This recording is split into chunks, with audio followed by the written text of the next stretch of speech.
अभयं सत्व संशुद्धि ज्ञान योग व्यवस्थिति दानम दमश्च यज्ञश्च स्वाध्यायस्तप आर्जवम। भगवत गीता में अध्याय 16 श्लोक संख्या 1 भगवान कृष्ण अर्जुन से कहते हैं, उत्तम संस्कार मनुष्य के जीवन में ये सर्वोत्तम पूंजी है, ये बहुत बड़ी कमाई है, और जिसके जीवन में ये आ गया उसको सुख शांति आनंद की अनुभूति पग पग पे होता है, वो अपनी हस्ती और मस्ती में जीता है। क्या है ये? भगवान इसमें क्या कह रहे हैं? अभयम, भय से रहित होकर जीवन जीना। आप भय रहित होकर जीवन जिए और देखिए कि पग पग पे आपको अंदर इच्छा शक्ति, ज्ञान शक्ति, क्रिया शक्ति का एहसास होगा, आपका बहुत ऊंचा आत्मविश्वास होगा। जो आपके साथ टेढ़ी चाल चलना शुरू करेंगे वो भी एक बार सोचेंगे। आप निर्भय बनिए सबसे पहले। दूसरा उत्तम संस्कार क्या है? चित्त शुद्धि, सत्व संशुद्धि, मेंटल प्यूरिफिकेशन, अंतःकरण की पूर्ण निर्मलता। मन के अंदर जितने विकार हैं, वासना है, गंदगी है, उसको निकाल के साफ कीजिए तो आपका मन मजबूत होगा। ज्ञान योग व्यवस्थित ही, ज्ञान योग में अपने जीवन की स्थिति बनाइए, अर्थात अपने जीवन के सेंटर में ज्ञान योग कर रखिए। ज्ञान योग क्या है? ज्ञान प्राप्ति के लिए अपने मन को समता में रखना। मन समता में रहेगा तो मन की एकाग्रता सर्वाधिक बढ़िया रहेगा, और जब मन एकाग्र होगा तो जो भी पढ़ेंगे उसमें ज्यादा प्रगति होगी। और ज्ञान योग में अगर लौकिक ज्ञान तो आप पाइए, हासिल कीजिए, साथ में अपने बारे में भी थोड़ा सा ज्ञान प्राप्त कीजिए। इसे हम कहते हैं आत्मज्ञान। उसमें अपनी स्थिति बनाइए। जितना अपने आप को जानेंगे उतना ही आप संसार में शक्तिशाली होकर के आगे बढ़ेंगे। आगे है दानम, संसार में कंट्रीब्यूटर बने, कंज्यूमर बन करके, उपभोक्ता बनकर हम सब पैदा लेते हैं शिशु के रूप में, लेकिन हम इस संसार के लिए देने की प्रवृत्ति अपने पैदा करें।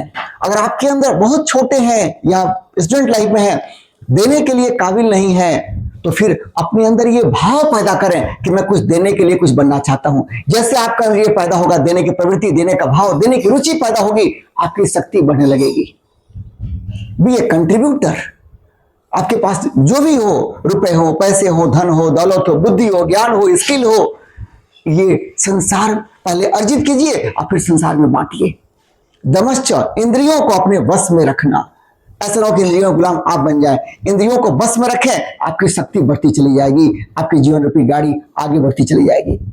अपने जीवन को यज्ञ बनाएं। यज्ञ किसे कहते हैं? अपने जब कर्तव्य कर्म करने के समय कर्तापन का भाव ना हो, और जो कर्म का फल मिले प्रसाद बुद्धि से ग्रहण करें, और जो कर्म करें वो ईश्वर को खुश करने के लिए करें, अपना 100% देते हुए। इस तरह से आप काम करते हुए कर्मयोगी बन जाते हैं और आपका कर्म यज्ञ बन जाता है, कोई भी कर्म संसार का। और स्वाध्याय बहुत जरूरी है। स्वाध्याय का अर्थ होता है जो हमारे धार्मिक ग्रंथ हैं, जो हमारे शास्त्र हैं, प्राचीन शास्त्र, वेद पुराण, एटलीस्ट भगवत गीता, रामायण, हनुमान चालीसा, इसका पाठ करें, इसे पढ़ें, इसे समझें, अपने जीवन में इनसे प्रकाश ग्रहण करें। और तब का अर्थ होता है जीवन में धर्माचरण करें। जब धर्म के पथ पे चलेंगे, कठिनाइयां सहेंगे, वो तब बन जाता है। अपने कर्तव्य पालन में जो कठिनाई आती है, कठिनाई को झेलते हुए अपना कर्तव्य पालन करना, अधर्म की मार्ग पर चलना, ये तपस्या है, ये तप है।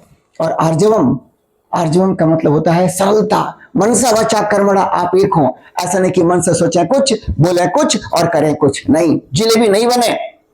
अंदर से आपका व्यक्तित्व सरल हो। अर्जुन की नाई, जो जीवन में सरल होता है उसकी शक्ति बढ़ती है। वास्तव में ये उत्तम संस्कार आपके जीवन में ऐसे शक्ति वर्धक कुंजी है जो आपको हर पल आगे बढ़ाते हैं। जो लोग अपने जीवन में, अपने व्यक्तित्व में उत्तम संस्कार के फूल उगाते हैं, उनको इंसान तो क्या, प्रकृति भी साथ देती है और छप्पर फाड़ के ईश्वर की कृपा पाते हैं। अगर आप ये चाहते हैं अपने जीवन में ये शक्ति पैदा करना, मेरे साथ जुड़िए यूट्यूब लाइव पर सोमवार से शुक्रवार शाम को 8 बजे आधे घंटे के लिए। मैं आपकी मदद करूंगा। जय श्री